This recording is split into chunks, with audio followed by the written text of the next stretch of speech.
Hello, fellow Rebel Capitalists. Hope you're well. So I am back from St. Bart's. I'll tell you all about it in another video. But right now, we got to go over the big news. Jerome Powell in Jackson Hole coming out and talking about what the Fed may do next. Let's get right over to Zero Hedge and check it out. Let's do the screen share.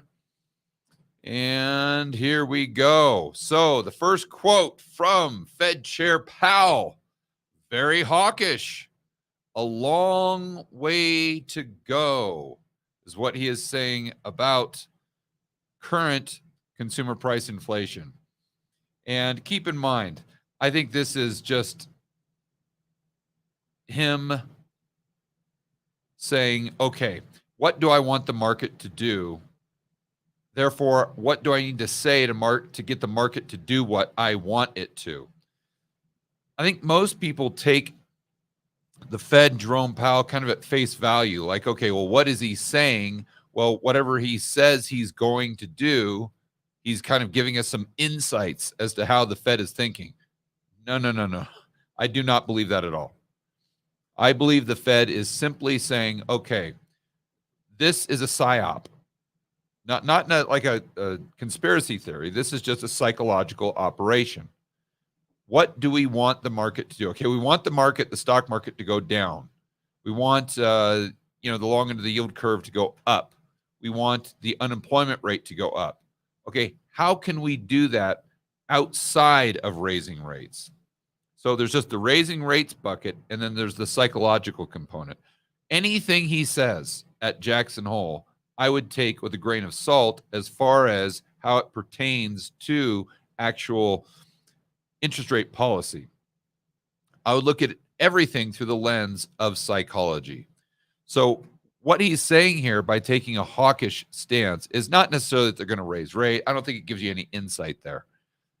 What I think it does do is tell you that the stock market is still too high, and the unemployment rate, the unemployment rate is still too low.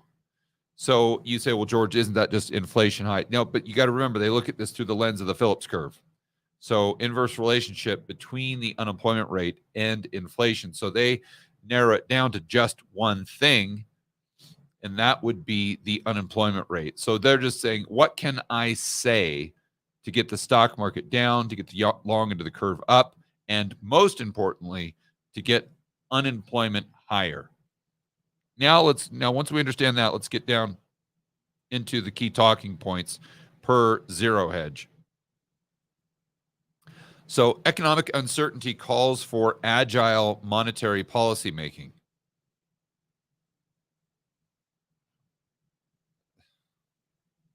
Okay. As if there's a massive difference between 5.25 and 5.5. This is the arrogance of the Fed. Or again, it might just go back to psychology. I don't think that, let's give Jerome Powell the benefit of the doubt for a moment.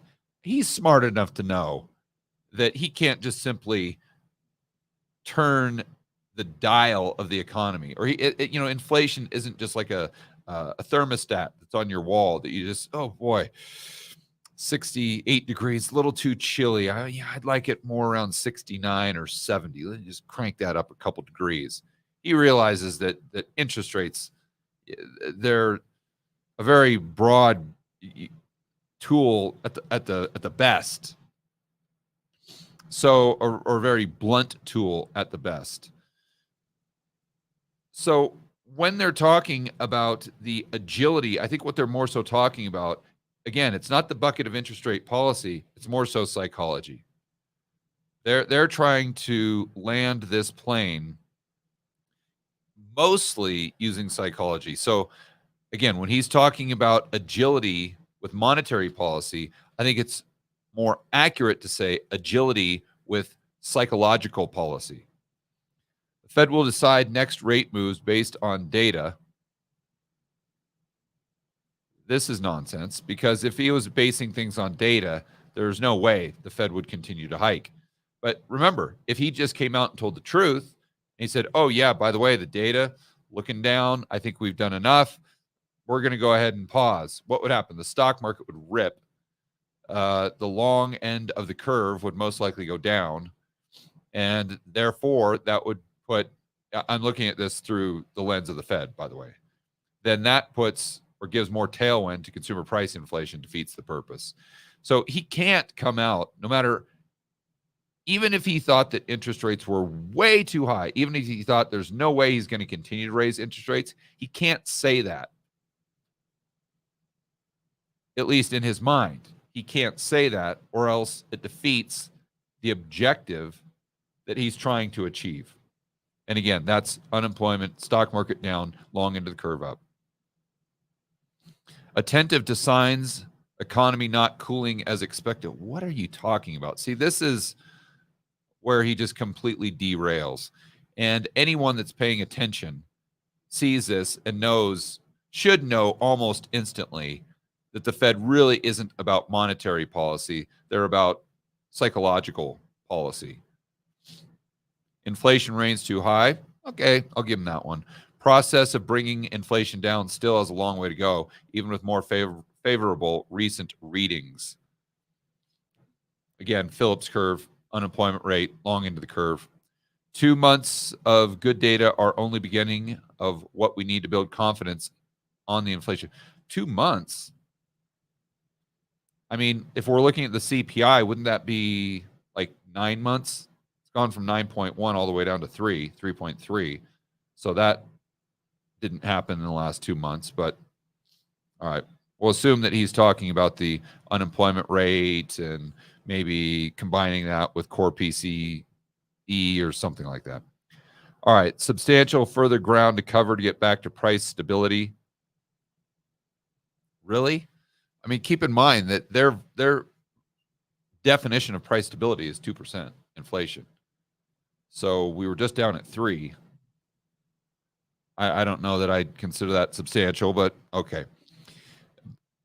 Again, I don't know if I consider that substantial, but that's looking at through the lens of actual monetary policy, assuming that's his objective. But we know that it's not. It's simply psychological.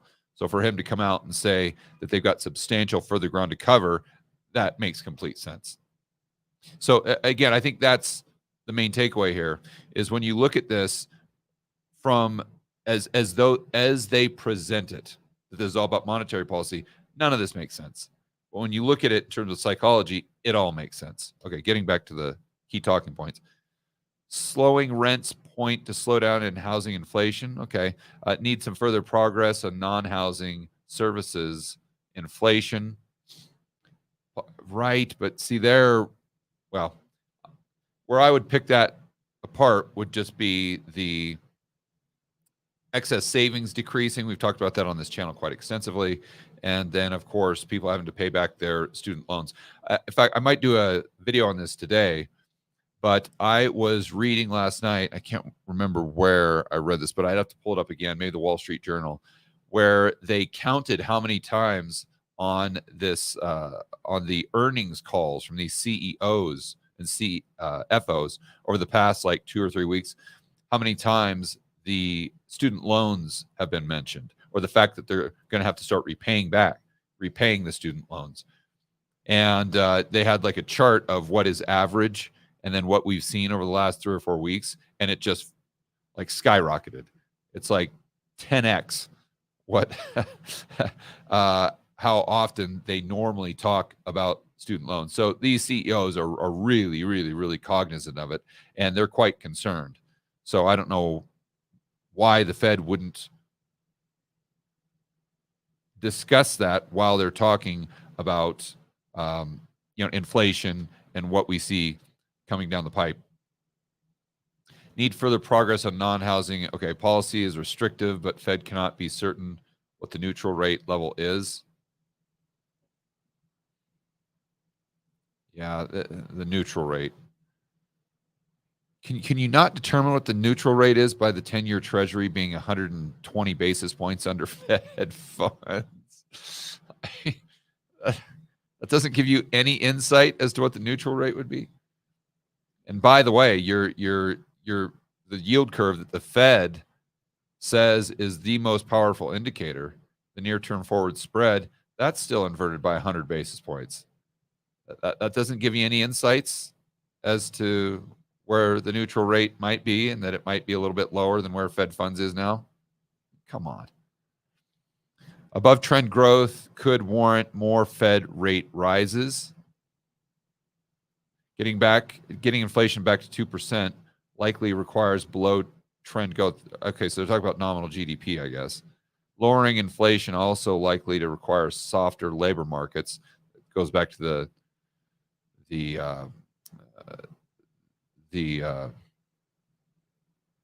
inverse relationship, or in their minds, the Phillips curve, the inverse relationship between the labor market and inflation. Sign job markets is not cooling, could also require more Fed action.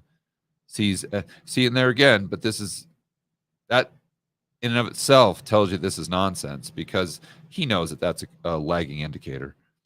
Sees evidence inflation becoming more responsive to labor markets. Sees July PCE at 3.3, core at 4.3. All right, fair enough. But what's interesting is they're not even talking about the money supply or velocity. So let's just assume that the unemployment rate does stay low. And they would say, oh my gosh, now we've got this wage price spiral. How does that wage price spiral work? How does that continue on indefinitely if the money supply is going down and the velocity is not increasing substantially? How does that work? Like, I get it, all these input costs go up, therefore they have to raise prices. But at a certain point, the people can't afford to pay the higher prices. And then the margins get squeezed, and then the businesses go out of business because the consumer is just robbing Peter to pay Paul. Fine, I get it. Your input costs are higher. Fine, I get it. Wages are higher. You got to pay them more to hold those employees. Great. Fantastic. But the employees' pay isn't going up with the rate of inflation. So if there's negative real wages, even if those wages are going up in nominal terms, that means that the purchasing power is going down, and they're having to sacrifice certain things that they otherwise would have purchased just to put a roof over their head, to pay for food, etc. And therefore, you see the prices of the stuff people need going up, the price of the stuff that people want going down. But I don't see how that you just have this long-term inflation without the money supply and velocity increasing. So from that aspect, I'm definitely in the monetarist, the Milton Friedman camp. But I would put a caveat in there that the money supply needs to be, it's not just about money supply growth. It's about money supply growth relative to output.